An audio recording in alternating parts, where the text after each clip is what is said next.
E aí galera do YouTube, bacana? Bem-vindos ao canal Minha Oficina Minha Vida, da VTEC. Vamos continuar nosso curso de manutenção e mecânica automotiva na parte teórica. Essa é a 13ª aula da nossa primeira disciplina, que é metrologia. E dentro dessa disciplina, pessoal, de metrologia, nos vídeos anteriores a gente viu bastante coisa. A gente viu o paquímetro, a gente viu o micrômetro, e hoje a gente vai ver o relógio comparador, que é uma ferramenta, um instrumento extremamente importante aí no dia a dia da oficina. Ele é muito importante para a gente diagnosticar aí determinados problemas do veículo. E sem o aferimento com essa peça aqui, a gente fica incapaz de dar determinados diagnósticos. Como, por exemplo, o empeno de um disco de freio, o empeno do cubo da roda, ovalização de um cilindro, conicidade de um cilindro e eixos também. A gente consegue ver tá medindo aí a centralização deles, ok? Então, pessoal, aqui no quadro eu fiz uma representação aqui bem aproximada do que o relógio comparador, né? Embora esteja empenado aqui o meu símbolo, mas isso aqui é só para representar aqui. Eu vou falar um pouquinho do relógio comparador através do desenho do quadro. Pessoal, infelizmente eu estou com o relógio comparador aqui, porém eu não estou de posse aqui da haste, que é a haste mais a base magnética. Mas quando a gente for para a disciplina de freios, eu vou mostrar na prática o funcionamento do relógio comparador, ok?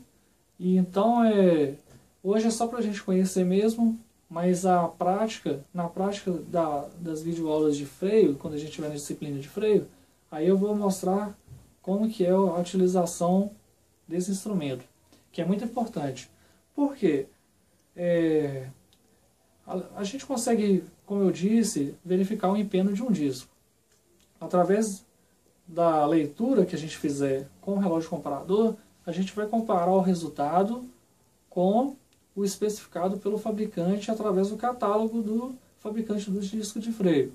Então, a partir daí a gente consegue, com esses dados, avançar na nossa manutenção. A gente não pode também dar pau de cara, condenar o disco de freio, sem que a gente tenha certeza que também o cubo da roda não esteja com empeno.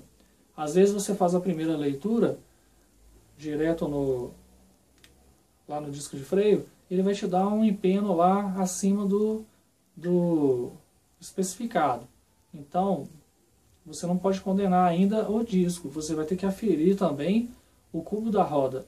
Você saca o disco de freio e faz a leitura também da planicidade e empeno do cubo da roda, depois de fazer a limpeza, né, pessoal? Porque o especificado aí, por exemplo, o disco de freio do Corsa, do Fiesta 97, ele tem uma margem de 10 centésimos de 1 milímetro, então é muito pouco.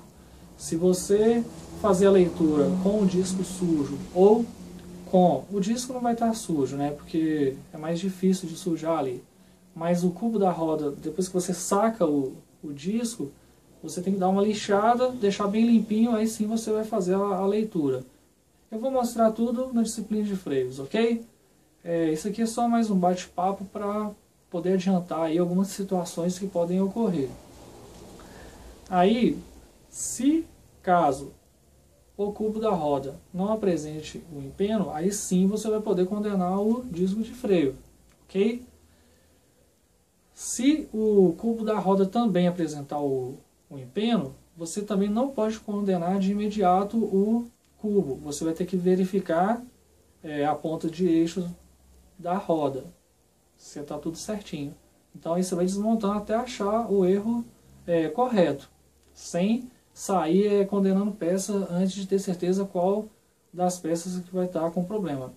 Eu já adianto que 90% sempre é o disco que está empenado mesmo, mas é bom fazer análise completa, né? Já que nós queremos nos tornar técnicos em mecânica automotiva. Então, o diagnóstico nosso vai ser preciso, em cima do erro e dos fatos, ok? Como eu disse, eu não estou de posse agora da haste, não vai dar para mostrar a haste com a base magnética, e também não estou de posse agora do súbito, que é uma outra haste que faz leituras internas, para você fazer leitura, por exemplo, do cilindro, ok?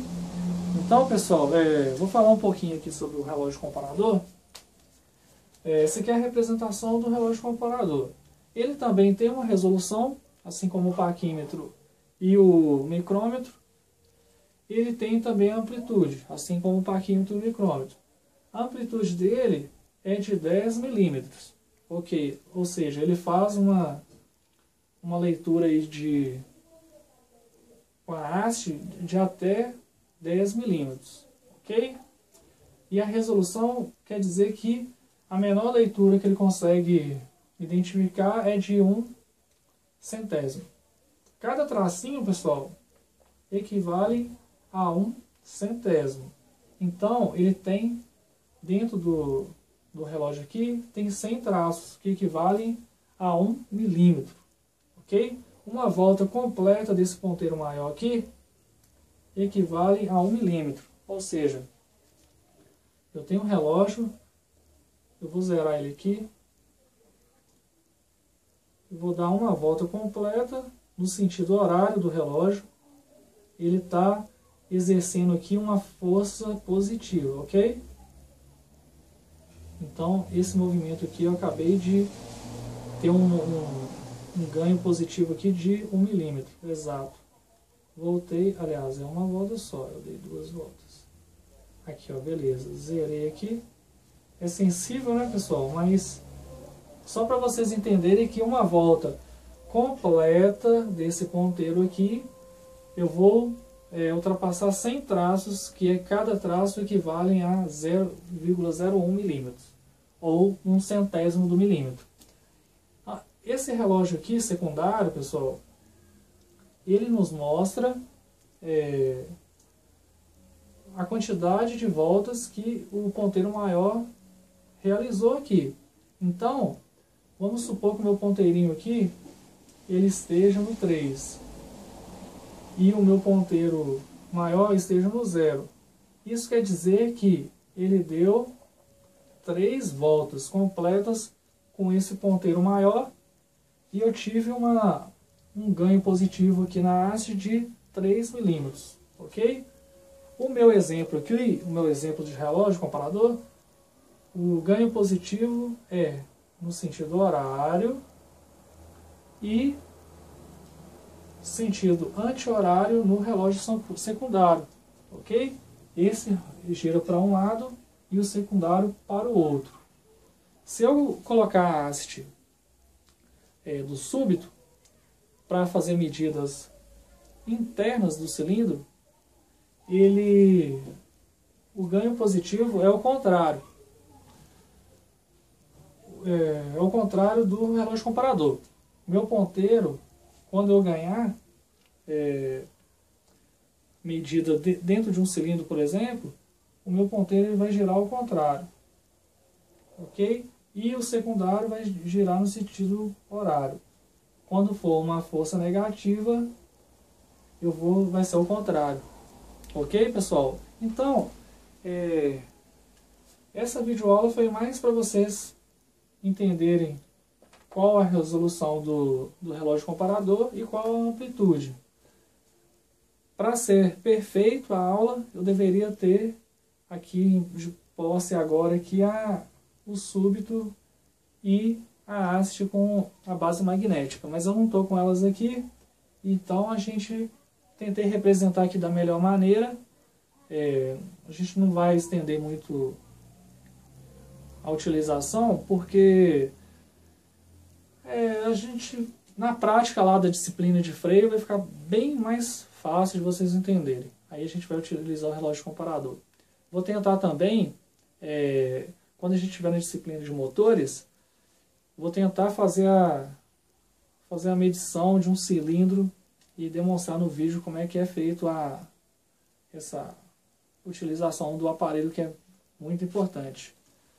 Pessoal, então, eu acho que aqui já está bem claro aqui com relação às suas medidas aqui com o relógio comparador. Agora a gente aguarda a videoaula na nossa disciplina de freio para poder mostrar na prática como é que funciona o relógio comparador.